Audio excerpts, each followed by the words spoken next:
And the Super Bowl is already here. It's time for my preview and prediction. You're my first interview since I got injured, so you're lucky. You're a good journalist. You can compare your swing, the good one and the bad one, so you can see like the difference. I'd like to notice that, man. I love it. Man, I appreciate how good, glad that makes me feel.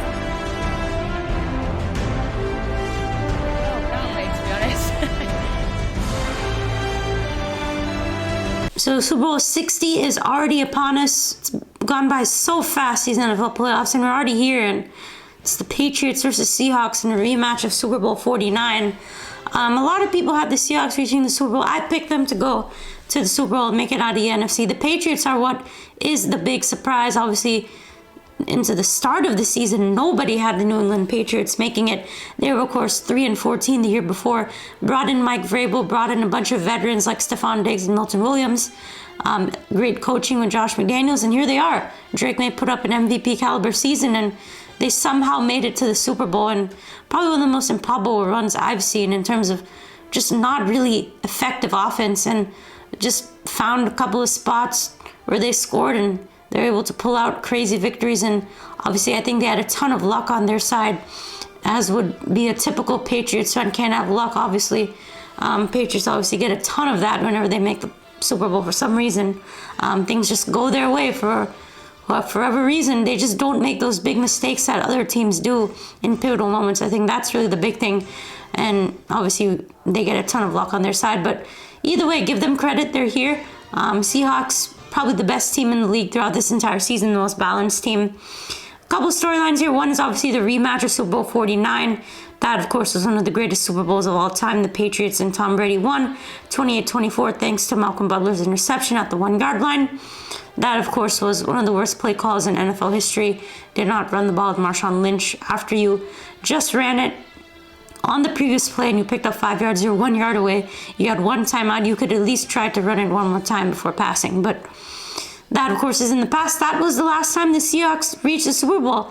And here they are again facing the Patriots. For the Patriots, I mean, Patriots fans should be incredibly blessed.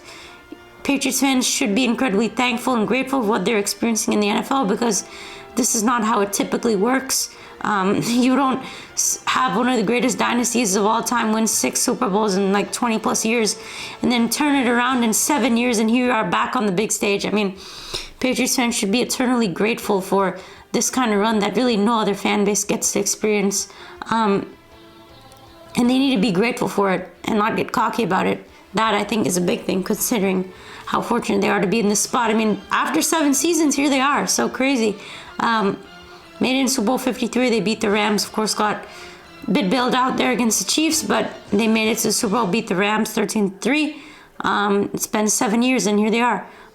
Pats are back once again. I think it's really interesting to see 2 quarterbacks in this game that are just so new. Drake May, of course, I mean, what a player. I think he's a really good quarterback. Make no mistake, he hasn't played too great in the playoffs, but I do think he's a really good talent. Sam Darnold, really interesting story. It's been a long time since the New York Jets days. Really happy for him, playing smart football and doing what his team needs to do to win. And Super Bowl on NBC, it's been 4 years since Super Bowl's been on NBC. Every time it's on NBC, it's generally been a great game. Super Bowl 56, 52, 49 are just a couple of great examples of that. And Seattle versus New England has generally been a good Super Bowl in their history. Their matchups have just been outstanding. And then early start time in the Bay, Super Bowl 50 was in San Francisco. It was daytime there. Obviously, it's going to be a 3:30 start, which is really weird for a Super Bowl, but that's how it is. And the Seahawks playing in the 49ers stadium. Nobody must be feeling worse than San Francisco 49ers fans to see that happen. And Drake May going against the #1 scoring defense. And then that Pats defense, who I think has played exceptional, going against Sam Darnold. Drake May has faced some really good defenses. The Chargers were a top 10 defense. The Texans were, I think, the best defense in the league. He did not look too great in that. Definitely made a couple of good plays, though. And pretty much just got bailed out against the Broncos. He had a horrible game in that, but made some key plays with his legs. So a couple of key players for Seattle, and then New England. For Seattle, obviously Sam Darnold, we know, what he's been doing throughout the year, being a good game manager type quarterback. One thing with him to be worried about is the turnovers, interceptions. He's historically had a problem with that at times. That has plagued him this year. The only way the Seahawks lose this game is if he does that. Because when you look at what the Texans did, the only way the Texans would have lost against the Patriots if CJ Stroud bombed the game, which of course he did, with 4 interceptions, probably the worst playoff performance by a quarterback I've ever seen. And as long as Sam Darnold has been doing what he's been doing throughout the whole year, the Seahawks will win this game. 350 yards, 3 touchdowns against the Rams in the NFC Championship. Really great passing performance there. Over 4,000 yards this season, 25 touchdowns, 14 picks, 68% completion rate, 99 rating, only 27 sacks on the year. He's going to be a key player in terms of keeping the ball secure. We know what Jackson Smith-Njigba is going to be doing. Offensive Player of the Year, elite receiver, number 1 receiver in the league. I think Cooper Kupp is going to have a big game as a number 2. You have Rashid Shaheed as well.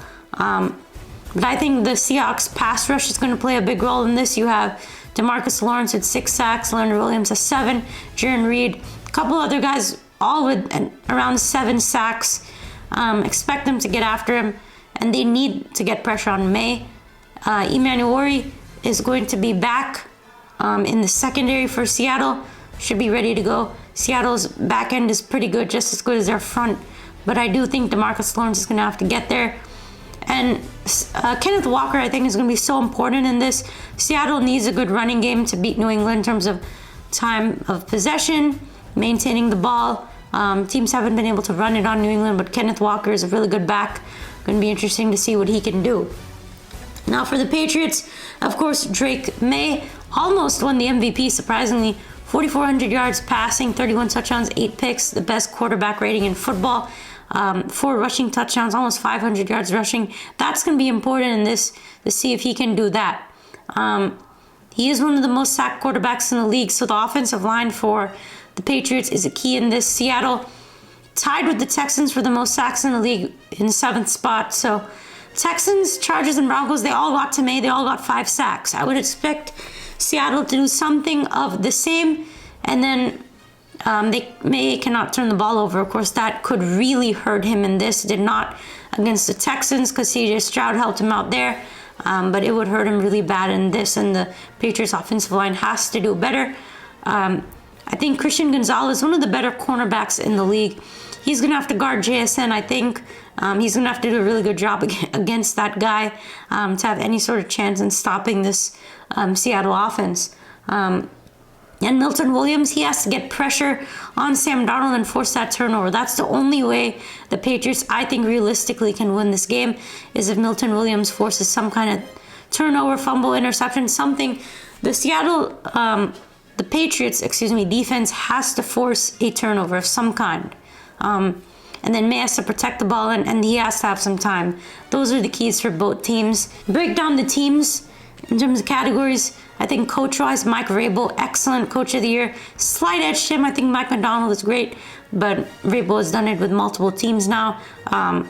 Offensively, I think both teams are kind of equal. Pats are 3rd overall in yards. Seattle is 8th, similar in rushing, passing, and then they're 2nd and 3rd, respectively, in points per game. Both have their strengths and weaknesses. So as defense goes, Seattle, number 1 scoring defense. They are better in every category. Special teams wise, I will go Seattle. You have Rashid Shaheed returning kicks, and then you have really experienced kicker in Jason Myers. Borregales is a rookie. So that's what I have here. Seattle gets a slight edge. And then you look at, in terms of the schedule, when you look at those stats, Seattle's had a really tough schedule. Look at, they had to face the Rams 2 times, the 49ers 2 times, the Texans, the Colts, the Jaguars, all pretty good teams. The Colts were solid in that game as well. Compared to the Patriots, they had to face Buffalo twice, and I think that was pretty much it in terms of difficult teams. So Patriots got it done though. Denver, I won't give them credit. They beat a backup. Texans, you had CJ Stroud with the worst stretch of his entire career. They definitely got lucky on that. I will give New England the Chargers win. That was a good win for them. So with all that being said, here's my prediction. Going with the Seahawks 30-17, they win by 13 points. I expect Seattle to win by double digits. I believe they are 4.5 point favorites heading in. 5:30 on NBC, both of these teams. Going to be a lot of fun to watch, I think. I think the defense has been bailing Drake May out a little bit. He's going to have to perform in this and come through. And I just don't think he can do it. I don't think it's the Patriots' time. I think Seattle, they're the best team in the league. They're consistent on both sides of the ball, and that's what's really important in this. As long as they don't turn the ball over, even one turnover, as long as they do that, they will win this game. I think the Patriots keep it close halfway through the third, but Seattle breaks it open. I think they have a really good drive. They're able to establish the run a little bit, and then they force another turnover of Drake May. That puts the game away. Darnold, not a great game, but he does get it done. I think he does throw an interception, but overall, a couple touchdowns, and I think he finds a way. I think Cooper Kupp's going to play really good. I don't think JSN's going to have as big a game with Christian Gonzalez on him. I think Seattle, just defensively, they'll get after May. They'll stop the run completely, force them to be one-dimensional.